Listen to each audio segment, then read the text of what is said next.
Hi. YouTube, it's been so long. It's been a long time. We shouldn't have left you. Y'all don't be deceptive. So we're back finally with our update for the baby's birth and delivery. And first we want to say sorry. Sorry, I'm a little sick. We're going through some things. We've been going through some things. Sorry it's been so long, I guess. Yeah, we're sorry it's been so long. Motherhood is amazing, but it is challenging at the same time. And so finding the opportunity, enough time to record and edit. Whoo-wee. So yeah. Yeah, they're busy. It's busy. Oh, he's making the... Y'all hear that? We might have to get him. Here, Harlem Phoenix is here. He's with us. He will be introduced to you guys today.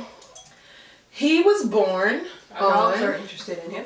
So yeah, the dog. We have to watch the dogs because they be trying to... They just want to sniff him. They don't want to hurt him or anything. But yes. they don't know.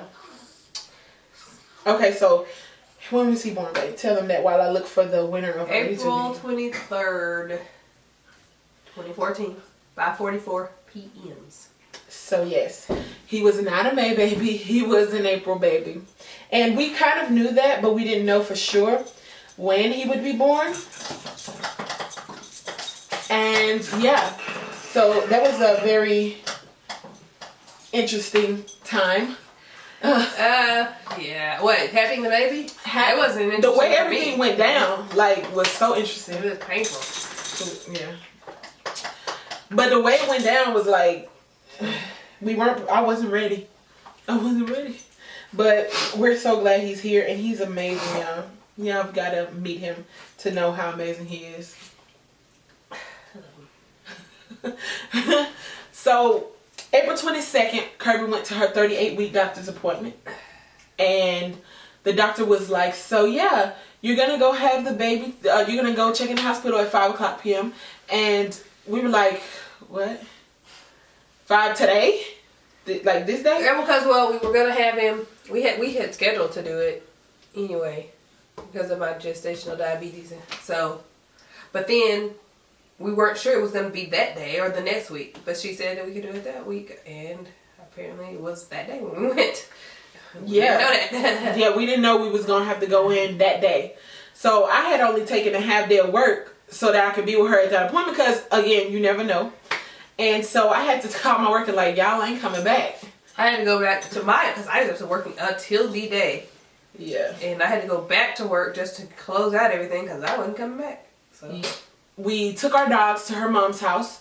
And her mom lives like an hour away? Yes. One way.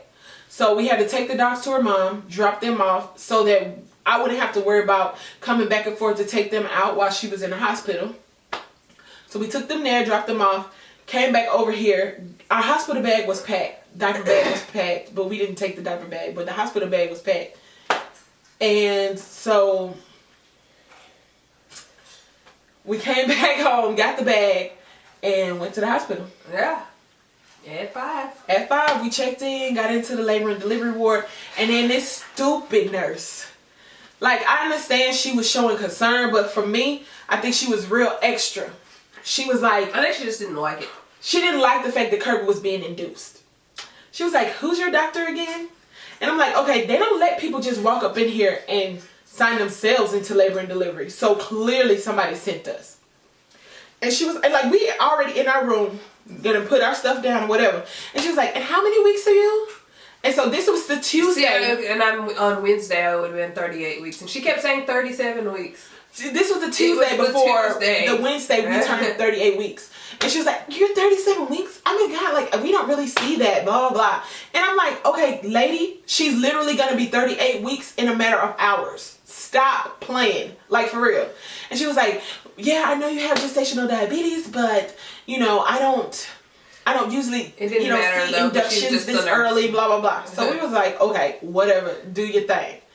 So she was just like telling her, you know, it most often ends in C-section, which that was not what we wanted. And so she was like, I'm just preparing y'all.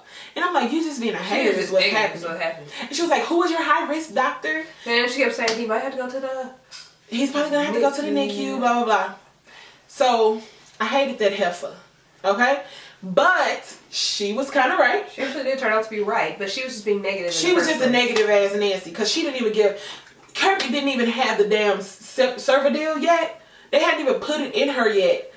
Yeah, they didn't even started anything. They didn't even know how her body was going to react to that. And she was already preparing us for the NICU and stuff. So, to me, I'm just like...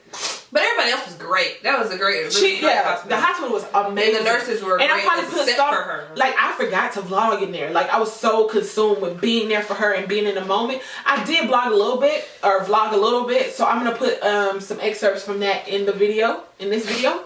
But, yeah. So Kirby, they put the Cervidil in at 5 p.m. Tuesday. Cervidil did a little bit of stuff. She had a little bit of crampiness, uncomfortableness. Yeah, I mean, it didn't really hurt all that bad until they had to kick it up a notch every time until they really got to the very end. Actually, no, the Cervidil didn't do that. That's the thing they put in you, the little thing. Oh, that was the Cervidil. Oh, okay, yeah, that didn't do it. No, that did a little crampiness. You said it was like period-like cramps a little bit. Oh, yeah, but and they kept what really hurt. Actually, it wasn't even that other thing that really hurt that bad. What was the other? That was the Pitocin. Oh yeah, that didn't even hurt that bad. It was really when they had to check her. When they had to check her cervix. That's what hurt. It's like they put their fist because my cervix was very high in there, like trying to find her cervix, and they kept saying it was tucked behind her. It was your pelvis bone. Dilated, so. And so yeah, so she was that was the most pain. So the first night was a Cervidil. So we slept all that night. Kirby got a little bit of pain meds, not anything heavy. And so then they came in the next day, took the Cervidil out to see if it had done anything to soften her cervix. And they said that it had changed a little bit, but not a lot. So that's when the Pitocin drip started, was the next day, which was the 23rd. So they started the drip, and it was like, Kirby was like, okay. For like the first couple hours, she was like, okay, whatever. So they kept saying, girl, like this one lady told her she had a cervix of steel. Because they're like, we got this up pretty high and you're not really, she was like, you're not really sloshing around in the bed, cussing nobody out, nothing. And she was like, on your pain scale, where's your pain? And Kirby's like a 4, whatever it's there. So they was like really surprised. So she called Kirby's doctor to find out what she wanted to do. And she said, kick it up a notch. Keep kicking it up like every couple hours. And they had to keep coming in, checking the cervix. It started getting painful. So then, yeah, when they started kicking it up, she was feeling the pain. I think actually when it really started to get painful is because one of the last times when they checked the cervix, my water broke. That's when it started to get painful. They broke her. They said they didn't break her water. They said it broke on its own. Yeah, it probably did because it hurt so bad. Coincidentally, it happened while they were checking her cervix. I think it's because it hurt so bad. Yeah, maybe. I was in a lot of stress there. You know how they say when you're in a lot of stress, it can break your water. Yeah. So that's what happened. So yeah. When it hurt. And then when her water broke, it was like, game on. He got to get out of here. So they came in at about 3:30 and was like, okay, hon, here's the deal. Here's the truth. The doctor actually came in. Nothing's happening. Your cervix is like barely dilated. And we don't foresee you pushing this baby out. So they were like, C-section time.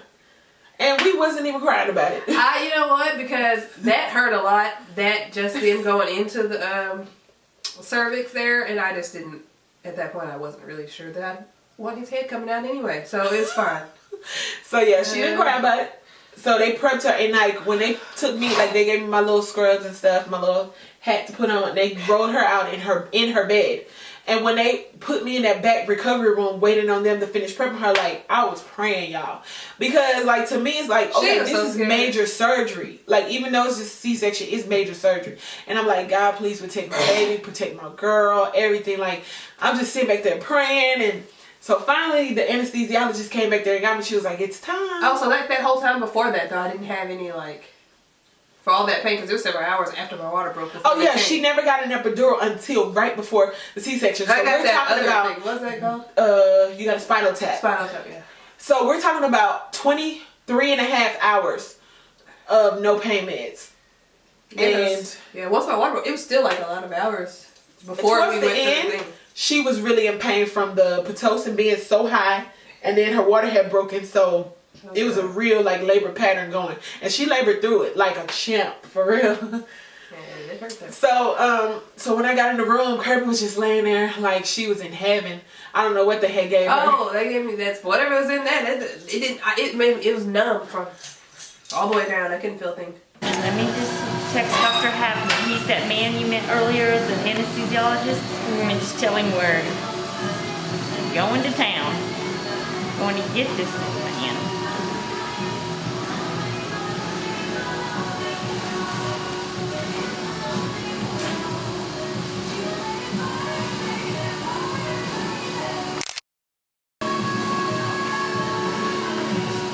It's a video.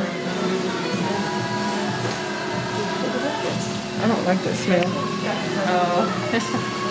You want here. My name's Jennifer. I'm going to take care of your baby, okay?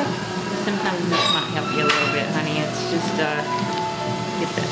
Is it you that said you don't like the smell?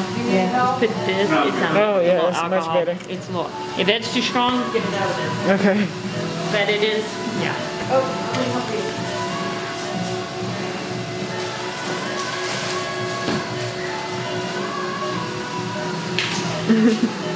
Are you okay? It's bugging her. Erica's not too fond of it.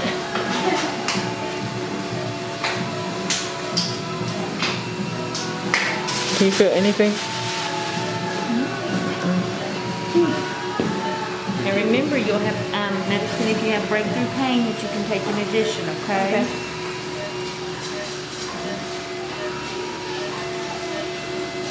And the doctor had asked her what she wanted to listen to in the operating room, so she chose Alicia Keys. So we was all in there jamming. And then I smelled like the smell from them, because they used a laser to cut through her layer of skin before they got down to the muscle. And the smell of that laser cutting through her skin was like, I was just like, what is that smell? And the anesthesiologist was like, okay, I got you. So she opened up like one of the little alcohol swab packs and put it over in my mask, so that I smell the alcohol over the smell of her burning flesh. Because I just was like, no way, I ain't having it. So then she was like, just sit back here with her until it's time for him to come out. They had the little curtain up. So me and Kirby just talking, and then Kirby starts getting the shakes. That's I couldn't help it. She was just shaking so hard. That's normal. Like, oh my God. It's like that time when you said that happened to your sister as well, huh? Yeah, my sister had that too when she had a C-section. And Kirby was like, I can't stop shaking. Like, and they had her arms like taped out like she was on the cross. That's so funny. Stop shaking. They said it was normal though, so as long as I was alright. And I was like, are you alright? So she was like, yeah. So then the anesthesiologist was like, it's time to look. She loved to take pictures. And as soon as I stood up, and I looked over there and I saw the pool of, like, they had this thing that looked like a funnel, but like big, that they had set over in her incision to make the hole like big enough to pull him out of. And it was just like a pool of blood in there. I was just like, oh my God. I thought she was and then the neonatal nurse and our nurse was standing over in the corner, and they were like, they looked at me and immediately they thought I was about to pass out. And they were like, are you okay? And I said, I'm not about to faint. And they were like, famous last words. But I did not pass out. I sat down and I was just like, okay, it's just blood. It's just the body, whatever. And then my baby's head appeared. And I was just like, oh my God. It's amazing, y'all. It was so surreal. And when they started pulling this little head out, and I saw his face, and I was like, ah. Yeah, so it turns out his head was like sideways. His head was sideways in her pelvis. So, which is actually how he likes to sleep. So this is her pelvis hole. And his head was like this instead of being like straight on. Which explains because he never likes to hold his head straight. Yeah, his head be like this all the time. So he had a little lump where his head was engaged in the pelvis, but it flattened out, of course. He had a head full of hair, and he was like purplish red with a face just like my baby. All I saw was her face. And then once they cleaned him up, I was like, okay. Oh, he's up. Kind of looks like the donor. But yeah, she's going to get him now. But yeah, it was amazing, y'all. Amazing experience. I wouldn't trade it for anything in the world. I love this woman for giving me my son, for being so strong and not complaining. Like, she complains sometimes, but not a lot. Like, not like you would expect. She's just been amazing. And my son is awesome. And he's so sweet. He's on his way over here. But yeah, so as far as the dates, times, he was born April 23rd, 2004 at 2004. 2014. It's a 10-year-old. You're 10. At 5:44. He was 7 pounds and 2 ounces. So they had us think he was gonna be huge, but he wasn't. He really just 7 pounds, 2 ounces, and 20 inches long. And so we had somebody who pretty much got everything correct except for she was 2 days off of on the birth date, and it was Chastity Enticing. So if you're seeing this right now, direct message us, give us your information. We're gonna send you a prize because you are our winner. She guessed that he was born on 4/25. She got the weight and the inches correct, and almost the time. She said 7 pounds 2 ounces, 20 inches at 6:05, and he was born at 5:44. So, girl, you're really good at guessing because you got that. But yeah, so and the most crazy twist of fate that we just were not anticipating at all is that he was born on his donor's birthday. Oh yes. And that's crazy. And we met, and then we messaged the donor, was like, he was born today and today's your birthday. And he was like, oh my God, can I see a picture? And of course we sent it because he's already signed over his rights. There's nothing he could do, even if he felt an attachment to him. I don't think he would do that anyway, but he doesn't have any rights. So we sent him a picture and he was like, oh, he's so handsome. And he does have a lot of his features, actually. I saw Kirby when he was first born, and I see a lot of the donor in him too sometimes. But at any rate, he's beautiful. And he's amazing. And I'm going to put some picture slideshow at the end of this too. But come on, babe, bring him over here.